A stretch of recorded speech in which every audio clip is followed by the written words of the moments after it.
6 goals, no reply. Canada put on a World Cup statement that nobody in Vancouver or anywhere else watching will forget in a hurry.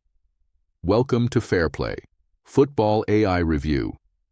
This was Group B, Match Day 2 at BC Place, and the stakes could not have been clearer for both sides. Canada arrived on 4 points after drawing with Bosnia and Herzegovina, knowing a win would put them in pole position for the knockout rounds. Qatar, meanwhile, had just 1 point from their opener against Switzerland and desperately needed a result to keep their tournament alive. The gulf between those two ambitions was reflected in every single minute of what followed. The pre-match storyline in Canada's camp was one of cautious optimism, a squad bristling with European-based talent, playing on home soil in front of 52,497 passionate supporters. For Qatar, the pressure was immense. Julen Lopetegui had inherited a side that had lost heavily before and carried genuine quality in isolated pockets, but the weight of expectation and the absence of rhythm in their recent preparation showed before kickoff ever arrived. Jesse Marsch set his Canada side up in a compact 4-4-2, designed to press high and suffocate Qatar in their own half, while giving Jonathan David and Cyle Larin the width and the service they needed to run in behind. The structure was disciplined but aggressive. Marsch wanted Canada's pressing traps to win the ball high up the pitch, and the midfield four worked in narrow channels to deny Qatar any central passage. Qatar lined up in a 4-3-3 under Lopetegui, placing faith in Akram Afif's creativity and Ed Milson Jr.'s movement to generate something going forward. The idea was to stay compact defensively and use transitions, but the three-man midfield was always going to be outnumbered and overworked against Canada's intensity. In practice, the shape collapsed within the first quarter of an hour. The key structural mismatch was Canada's wide midfielders, Tajon Buchanan and Ali Ahmed, drifting into the half spaces behind Qatar's front three, who were defending with effort but not with organization. Qatar's full-backs were caught between tracking the wingers and holding their line, and that indecision created the pockets of space that Canada exploited repeatedly throughout the first half. Canada controlled the opening exchanges completely. Eustáquio and Kone dominated the midfield battle, recycling possession quickly and threading runs through for the forwards. Qatar barely touched the ball in the opening 15 minutes, and when they did, Canada's press was immediate and suffocating. The atmosphere inside BC Place was electric, and Canada fed off every roar. The 16th minute brought the goal the crowd had been willing into existence. Cyle Larin received the ball in the area, showed composure under pressure, and drove a left-footed finish beyond Mahmoud Abunada to open the scoring. It was exactly the kind of direct, purposeful goal Canada had been threatening, and it set the tone for everything that followed. 13 minutes later, Jonathan David doubled the advantage. A right-footed volley, perfectly struck, gave Abunada no chance. David had been menacing all half, his movement pulling Qatar's backline in multiple directions, and when the ball arrived at the right height and angle, he executed with the clinical precision that has made him one of the most feared strikers in the world at club level. The 33rd minute brought a moment that fundamentally changed the shape of the contest. Tajon Buchanan burst in behind Qatar's defensive line and was hauled down by defender Homam Ahmed. Referee Christian Gare initially pointed to the spot and showed a yellow card, but after VAR review, the call was reclassified as a foul just outside the box, denial of an obvious goal-scoring opportunity, and upgraded to a straight red card. Qatar went down to 10 men. The penalty was rescinded, but Qatar lost a defender. Right on the stroke of halftime, David struck again.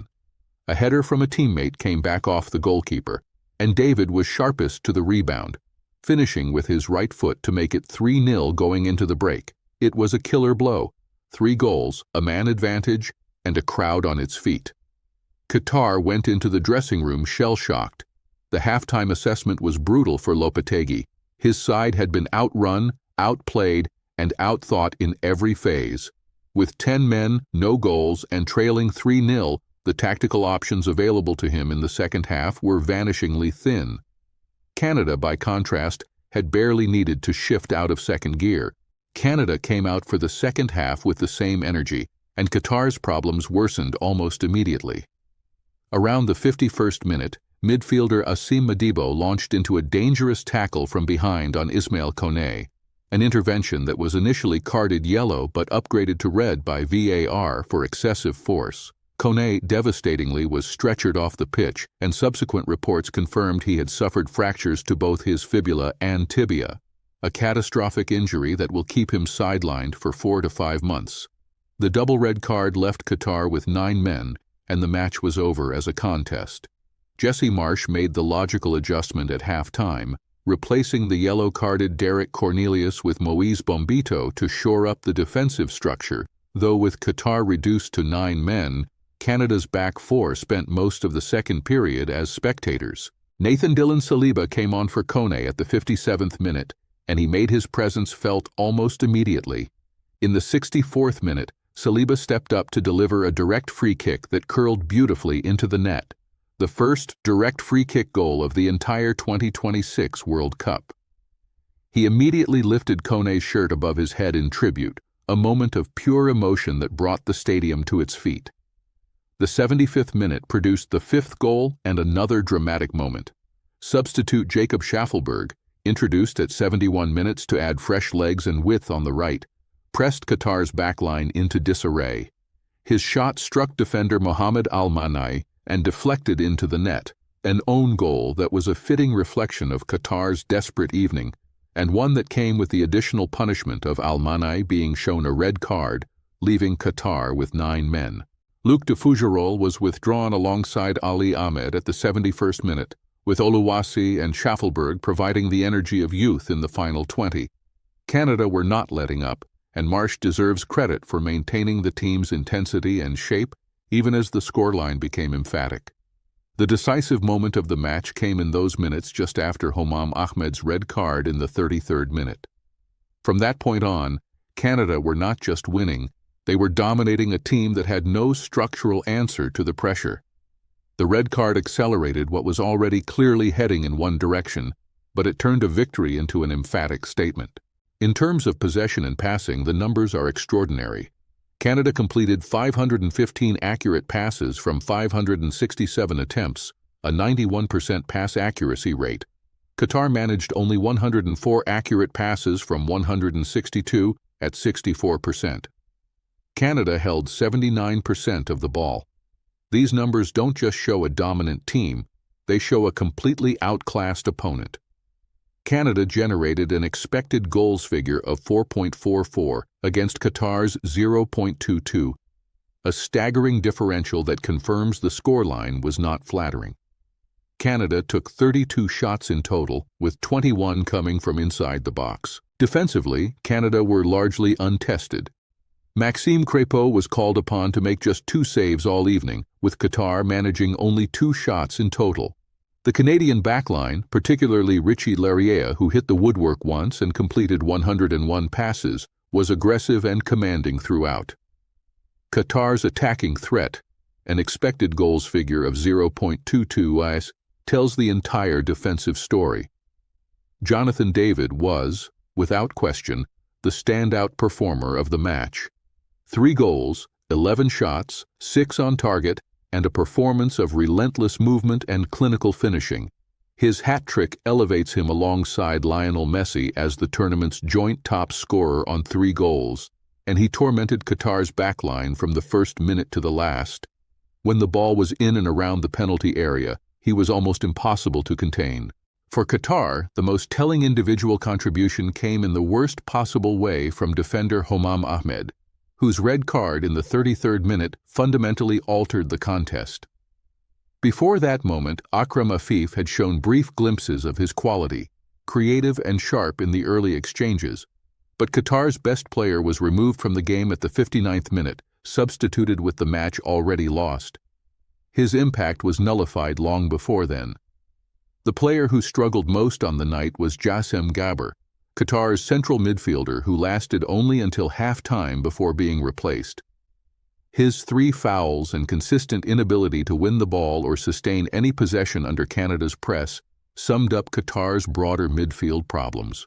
He was overrun in a position that required leadership and composure, and Qatar paid the price. Tactically, Jesse Marsch got almost everything right. The high press was organized and relentless.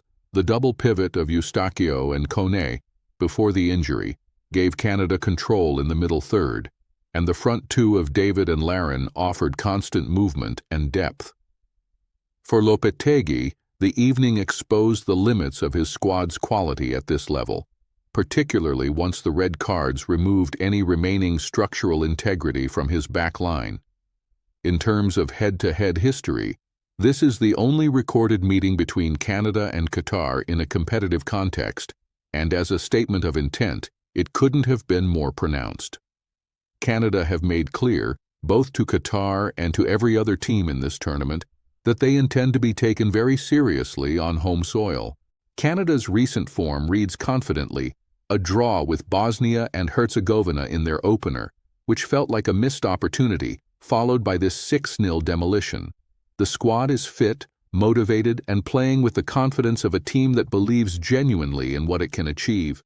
There were no injury concerns heading into this game, and the absence of Kone going forward is the only shadow across an otherwise bright camp. Qatar's recent form offers a bleaker picture.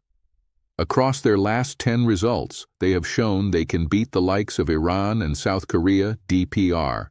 But when the quality rises, as it did against Uzbekistan, where they lost 3-0, and here, the gaps are exposed quickly. Lopetegui faces a genuine crisis of confidence and now a depleted squad heading into a must-win fixture. After 2 matches, Canada sit top of Group B with 4 points, ahead of Switzerland on goal difference.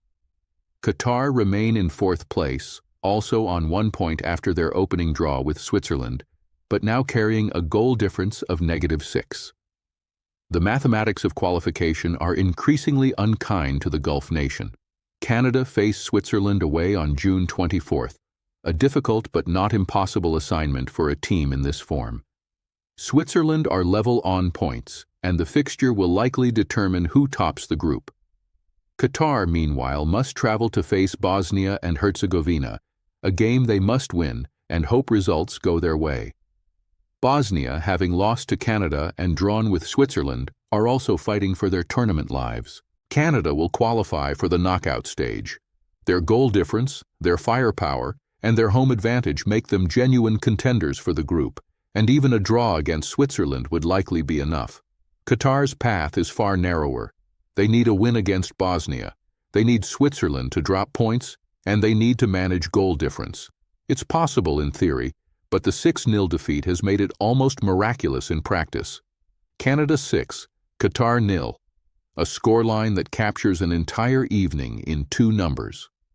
This was a statement of intent from a host nation that has waited years to show the world what they can do on the biggest stage, delivered through the brilliance of Jonathan David and the collective excellence of a team that pressed, passed, and finished with genuine top-level quality. The bigger meaning is clear. Canada are not just participants in this World Cup.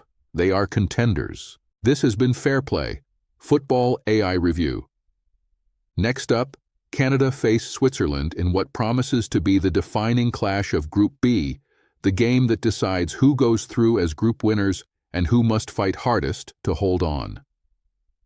Don't miss it. That's the FairPlay verdict on this one.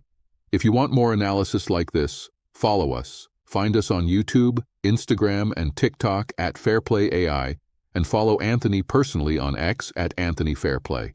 See you next match.